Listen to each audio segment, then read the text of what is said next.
Hello hi नमस्कार। आज आम जवाहर नवोदय विद्यालय एंट्रेंस टेस्ट रो 8 पार्ट को डिस्कस करवा। तो चलतु क्वेश्चन पढ़ा। ए देखो क्वेश्चन नंबर अच्छी 29 to 32। तो कौन इंस्ट्रक्शन अच्छी a piece of paper is folded and punched as shown in question figures on the left side. तो लेफ्ट साइड जो क्वेश्चन फिगर अच्छी से गोटे पेपर को फोल्ड कर इंस्ट्रक्शन दि जाइए।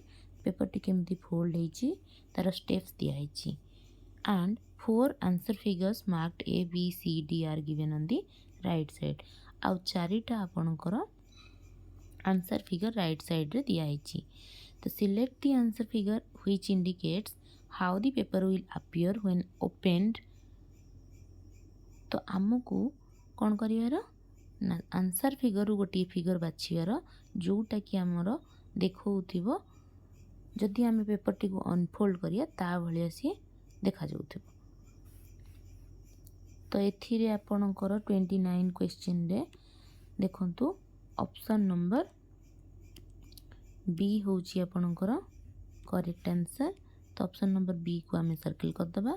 तो ये होची आपन करेक्ट आंसर। जदि आम पेपर टी ओपन करिबा ताहले हमर ऑप्शन बी भलिया से देखा जिवो। तो ऑप्शन बी होची आपनकर ठीक उत्तर। सेमिति क्वेश्चन नंबर 30,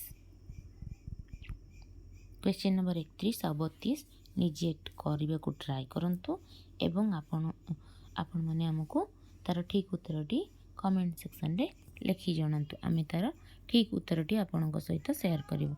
धन्यवाद।